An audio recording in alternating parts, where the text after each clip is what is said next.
Are you guys doing all right? I'm sorry, I said, how are you guys doing? All right?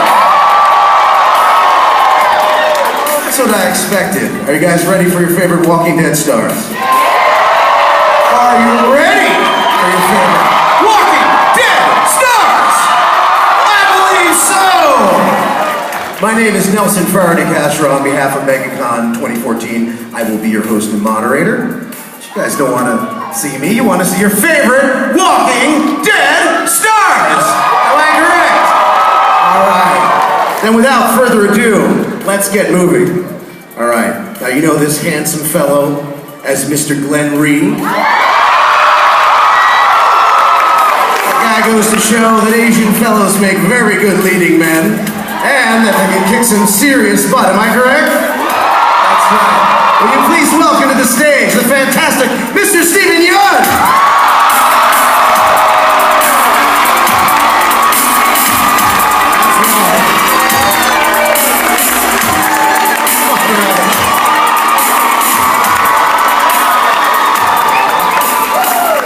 Now this young lady, you know her as Beth Green.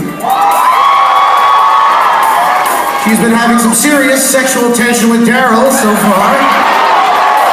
Something's gonna happen there. I don't know about you. I can feel it. And she also has a tremendous singing voice. Will you please welcome the uber talented and extremely lovely Miss Emily Kinney.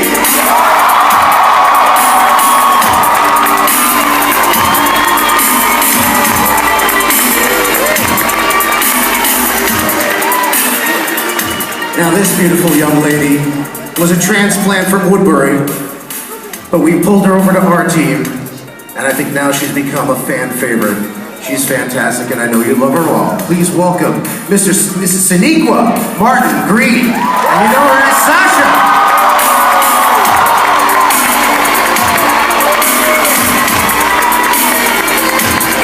And last and final Walking Dead guest is a man you love to hate. He's so good at being bad. He makes being bad look pretty darn good. The governor himself, Mr. David Morrissey.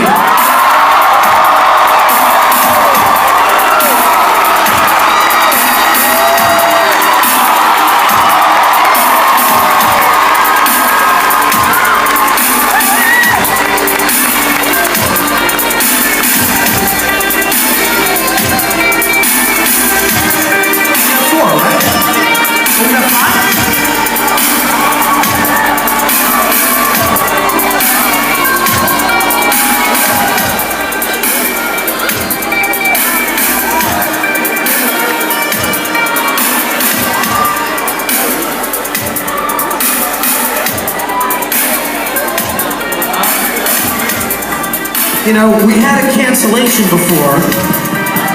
Hi. I'm sorry, I think we have a very special guest here who might take the spot. If we could convince her to come up.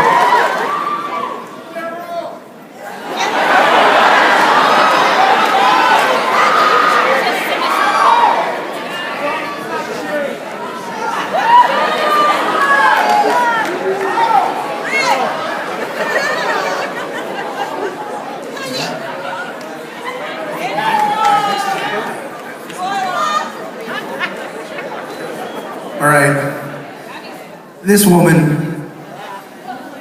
I think we all know who she is.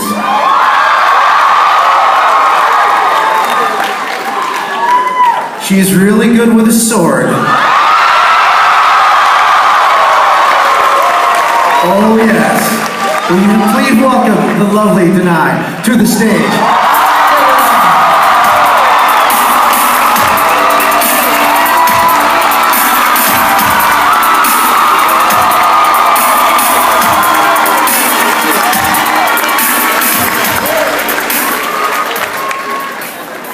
You know you love them all.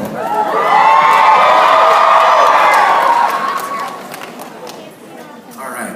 Now, we have some prearranged questions here from fans of MegaCon that have sent them in. So these are some pretty cool ones from a lot of MegaCon guests over the years. All right. Now we have the first one here is from Carrie Carson, and the question is for David Morrissey.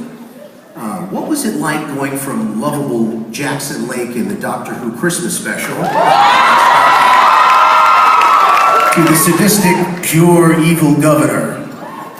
Yeah, it was great. I mean, Doctor Who was a great show. I loved being in it. I was a guest in one episode. And then, but then I was a real fan of The Walking Dead. I mean, I've known Andrew Lincoln for a long time. So when it aired in the UK, I was just straight on it. And also, Lenny James was in it, who's a great friend of mine, was playing Morgan. So I watched the pilot and I was just blown away. So when I was asked to join the cast, I couldn't have been happier. And also, I think everybody would agree. I mean, there's something similar about the two shows.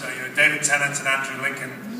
They're both brilliant leading men. They both carry the show, and they both, show us all the way. They're the first guys on set, the last guys to leave. They really take it and lead from the front. So that's what's similar about the two shows. I think it sort of ends there, the similarity, but the two leading men were great to work with, yeah.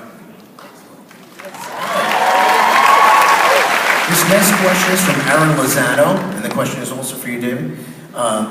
In this last mid-season finale, do you think the governor would have acted any different in the final battle at the prison if Lily hadn't shown up with Megan's dead body, or did her death not factor in at that point? Yeah, I think it factored in it massively. I think, he had one plan. I mean, I think the one thing about the governor was he had a plan to just take over the prison with the hostages he had, but it all went wrong. But the final thing that tipped him over the edge was seeing that girl who he'd invested in.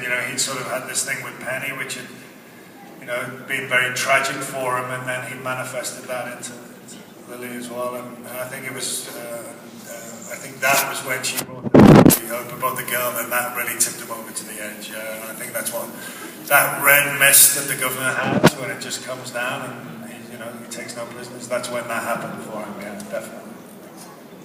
In fact, a couple of these questions are actually they gave it to her straight to you, David. We have plenty for all of you guys, all right?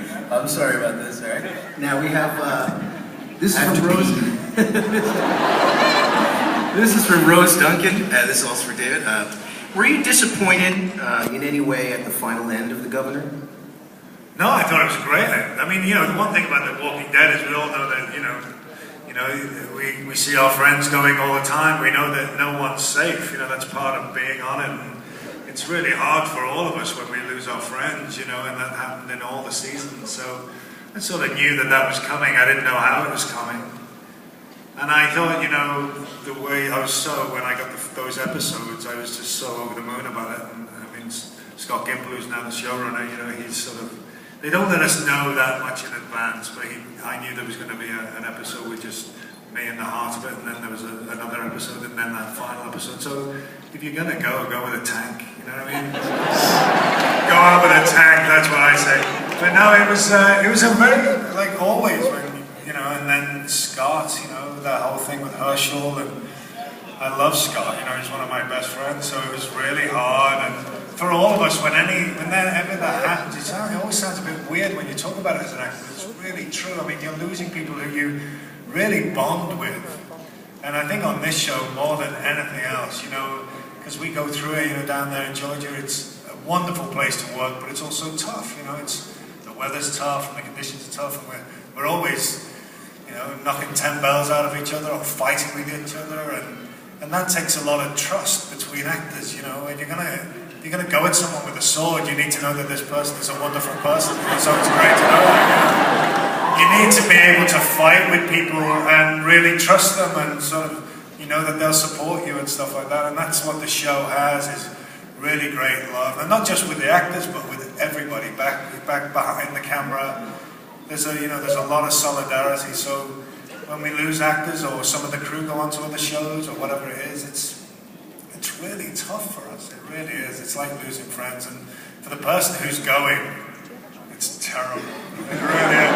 And then my final days, Scott came down, Scott Wilson, and afterwards we just went off together and we played some pool and we just sat and chatted for ages, and it was it was tough, but I think as an actor, that's what happens to you in your life. You're constantly going from one job to another, but this was a really tough job to wave goodbye to. In addition, The Walking Dead's Governor and Doctor Who's Jackson Lake both have similar backstories. Loss of family leads to mental break, but it ran in total opposite directions, with one becoming a psychotic tyrant and the other a selfless hero. What, if any, were the similarities and difference in preparing for playing those two roles? No, I mean, all roles that you prepare for, I think all of us would say, you look at the backstory, you think about where that person's come from, what baggage they're carrying in their life.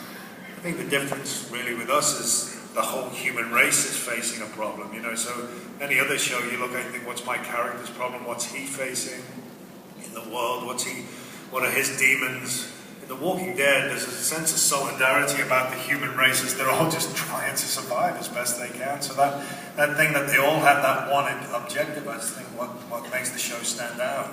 I think everybody can watch the show, can understand that that's the one thing that all the characters have, is this real need and desire to survive.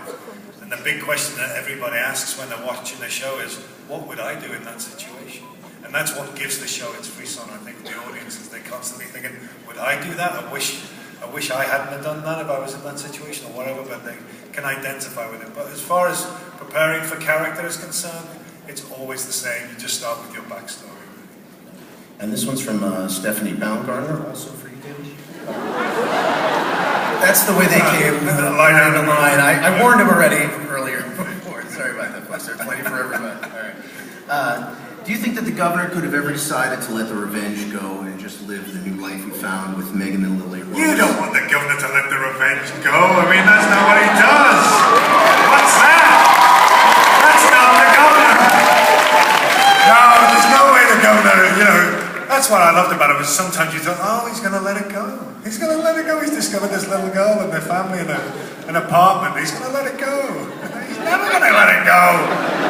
He's going to come at you.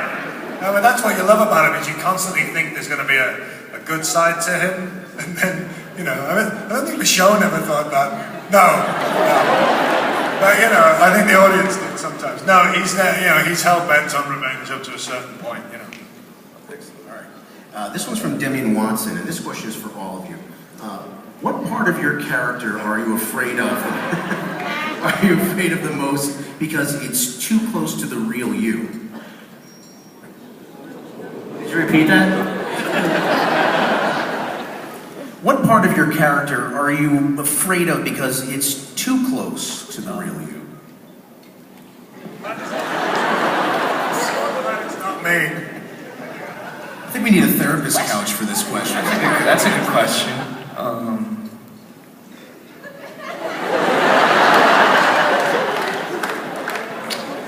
just don't know how that equates to fear. Well, if your character really likes killing people, and that sounds like something good to do on a Saturday afternoon that might start, well, I don't know, I'm not an actor, but I think you guys you do have those when you're working on the character, thoughts like that, right? Really getting into the character? I wouldn't call it fear, I would call it, it's cool. I think a similarity between myself and my character Glenn is I think we tend to be very strong-headed people. I really, I don't know, I don't really, I don't fold that easily, and I don't think Glenn folds that easily, so I'll take that one. That's good.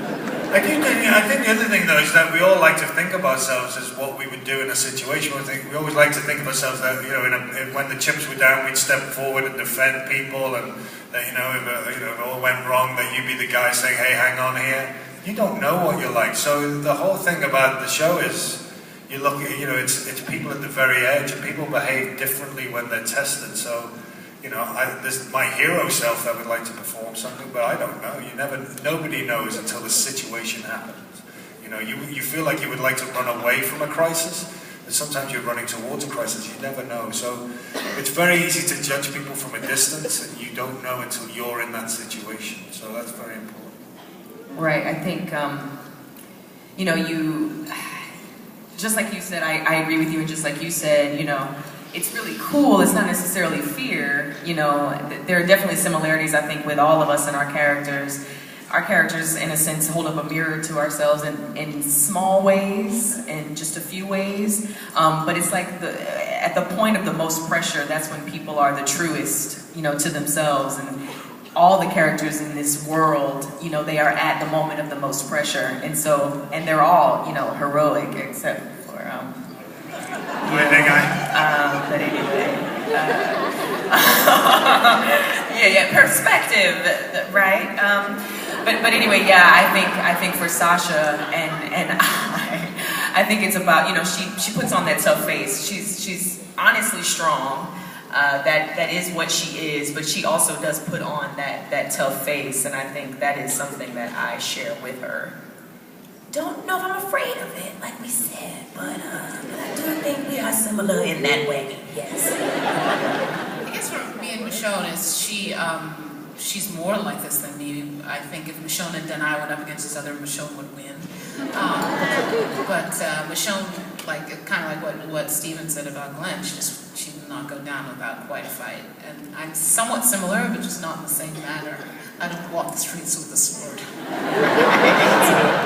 They're in my trunk.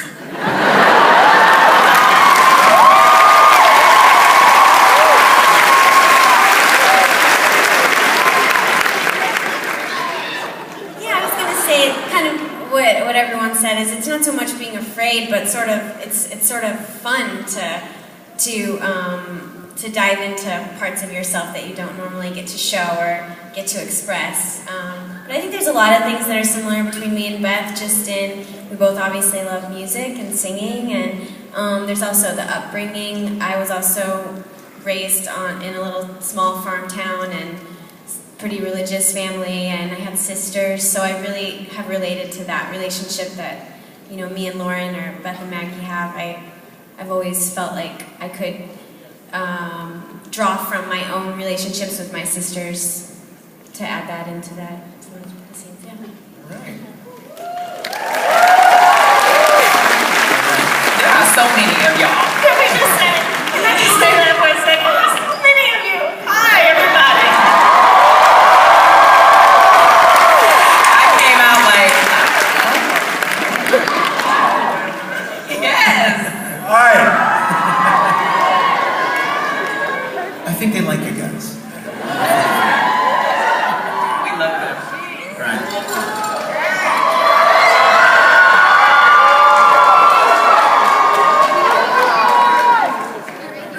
This next question is from Denny Cox, and it's for all of you as well.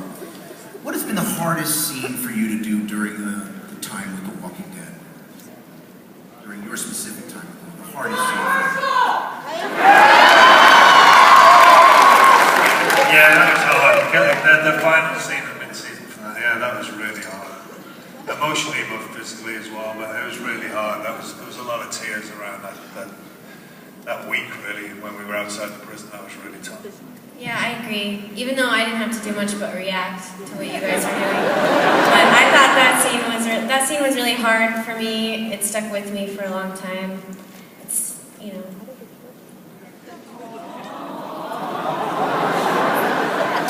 It was really sad, honestly. That was like watching my It was father really die sad. for the second time. Like that was, Yeah. that was rough, yeah. Sorry, I shouldn't have brought that up. My bad. I would say the scene that was the hardest for me, it was the most challenging, but it was the most fun for me, I suppose because it was the most challenging, was the scene with Tyrese in episode 3, Between the Glass. On others, that's not how you say that, between the glass. The glass was between us, there it is. But yeah, it was, you know, just honestly being at the brink of death and knowing it and being aware of it. It was really hard to get into that space. But the scene itself was quite a journey because by the end of it, you know, it ended with hope because he says, you know, they're going to go get medicine and everything. So it was such a world of emotions, and to actually be be there and sit there and marinate there was hard, but it is one of the best, if not the best experiences that I have also.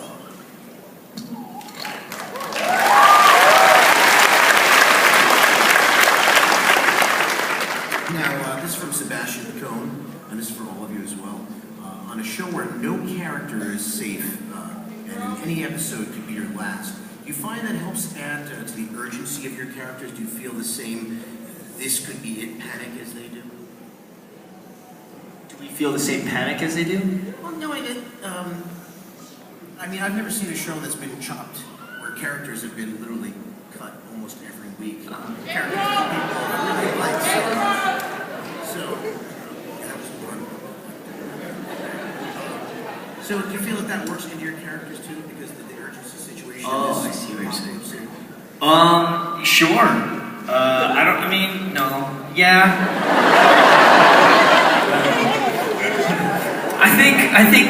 I think the prospect of like losing your job or getting eaten by a walker are slightly different. But I suppose you can funnel that into each other somehow. I don't know, I mean, for me, you know, there is that looming thing, but I don't think, at this point, honestly, I don't think people really think about it. Like, it is a bummer if you go, but I don't think we're all, like, we're not on eggshells wondering if we're gonna be killed off. I think it's more, you know, we get to be part of something really great, and because of that, we know that they're gonna service whatever story, if it requires a death, really well. So, you know, I remember Scott, you know, he didn't like it, nobody likes it, but he knew then that he had a moment to just crush it like he always does. And what an awesome, amazing performance by him in light of the fact that he was going. And I think you just kind of accept your fate and then you just do the best work that you can. I think our situation and surroundings and the people we work with definitely help us do that.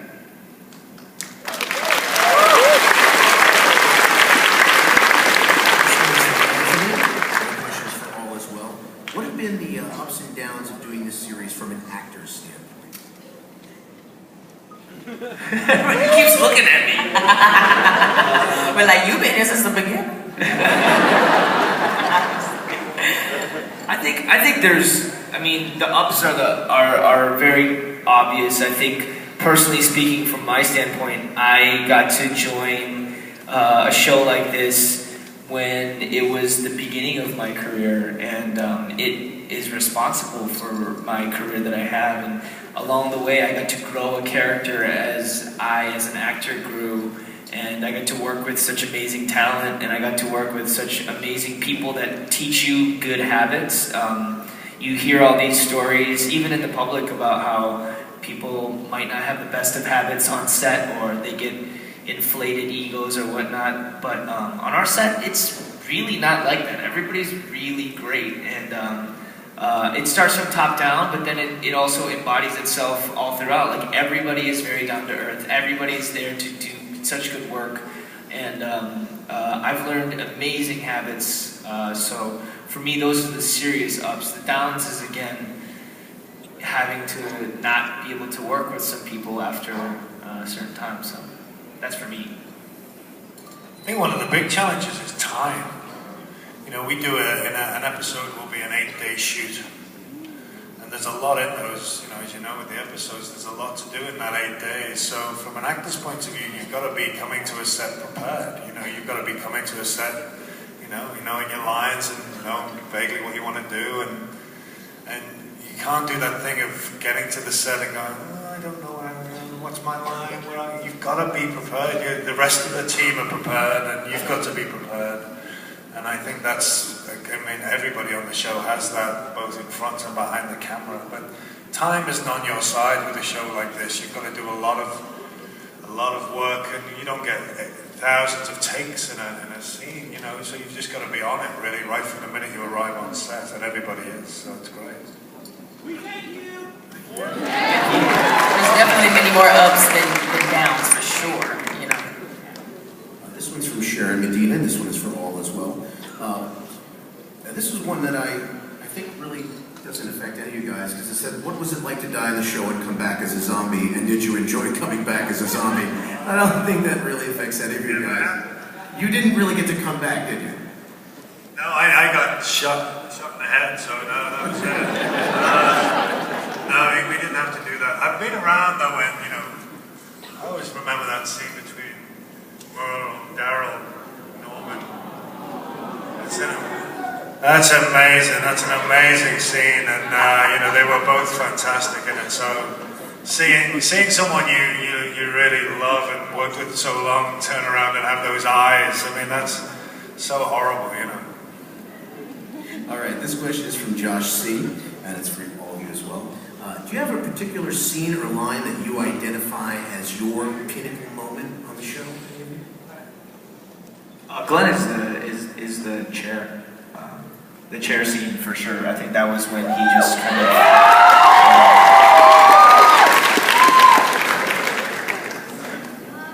I feel like it's hard for me to pick a pinnacle moment. I feel like Beth is still growing. I feel like it's hard for me to pick. You know, there's definitely been moments where she's had turnarounds, like in season 2 when she was gonna, you know, commit suicide and decided not to. And then of course in these episodes with Daryl, I think she's found a partner and she's gotten to be herself in a different way, you know, without the group. She finally got her first sip of moonshine, you know. That's a special moment. So, but I really feel like she's still growing a lot. I guess there have been a series of little moments that I probably was experiencing that, you know, to me I could see where they were leading, but so it's hard to put my finger on one as well. I guess the one that really, where it was obvious she was becoming more and more part of this group, and hence she was being led more towards her healing, was probably the scene where Beth makes her hold the baby, because that really forces her to start to face her wounds through like actually connecting with this child. So I guess that was the beginning, but then, you know, the moment I guess where she chooses to not go out on her own again, and she takes down all those zombies, was probably the moment that actually gets her to the point of healing.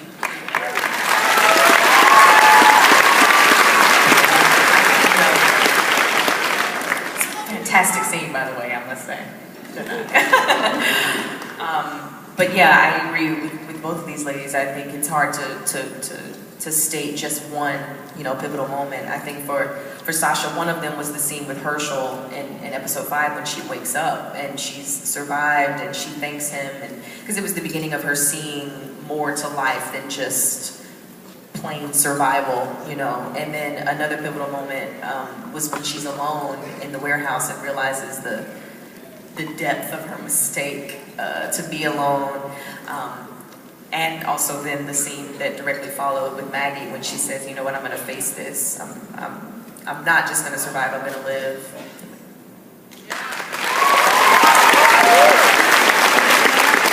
Yeah, again, I agree. I mean, so many. I mean, I think the big thing in season 3 was losing my eye on my daughter in one scene to Michonne. Things sort of went downhill from then on, really. I mean, yeah, that wasn't a good day. There was certainly a character shift after that. And then in season 4, it was when, you know, he's driving away from the camp, and he comes to that vision where all the walkers are in the mud, and he just realizes that he can't escape with these people he loves. He can't run, and so he goes back to the camp and he kills Pete, and he goes, I'm going to take over. This is it. You know what I mean? I'm going to survive. I'm going to become active rather than passive. I'm not going to run. I'm going to fight. And that was his pivotal moment in season 4.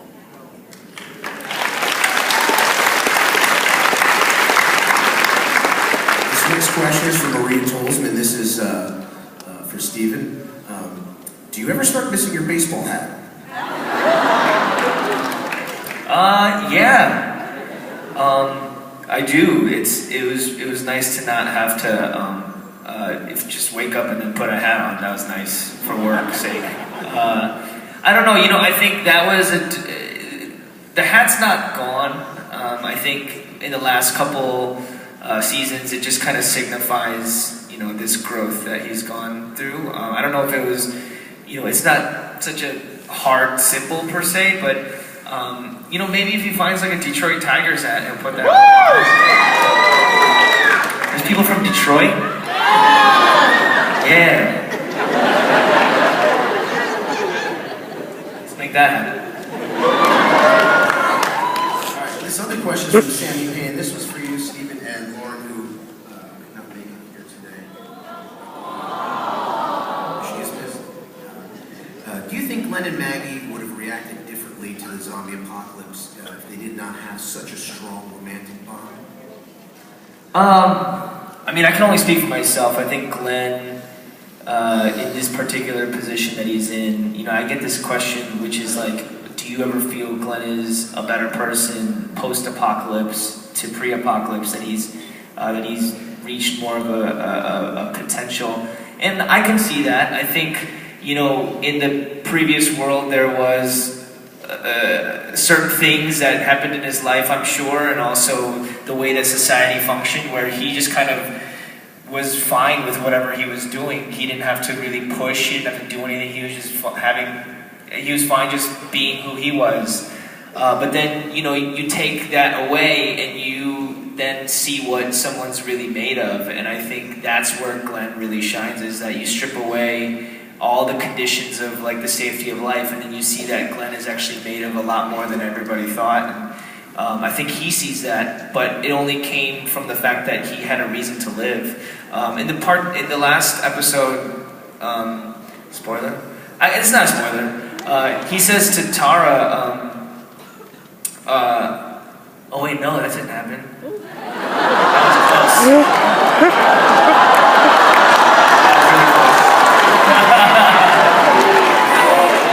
No, it wouldn't have been a big deal anyway. It wouldn't have been a big deal. Do you guys want me to continue to have a job? No, I think Glenn, he relax, it wasn't a spoiler. I think Glenn, you know, before everything happened, I mean, before early on, if you watch season 1, he was very reckless. I mean, he was willing to put himself on the line, and I think he wanted to go out a martyr. I think he wanted to go out guns blazing because he really didn't have something concrete to live for. And then you see after that he meets Maggie, he goes through that transformation where he realizes like, hey man, I can't just put myself out there because I have you, I have something to live for. And I think he also imbues that in the entire group. And I think that's why you continually see Glenn searching and pushing on. And so I think, yeah, those are definitely, that relationship definitely was the catalyst.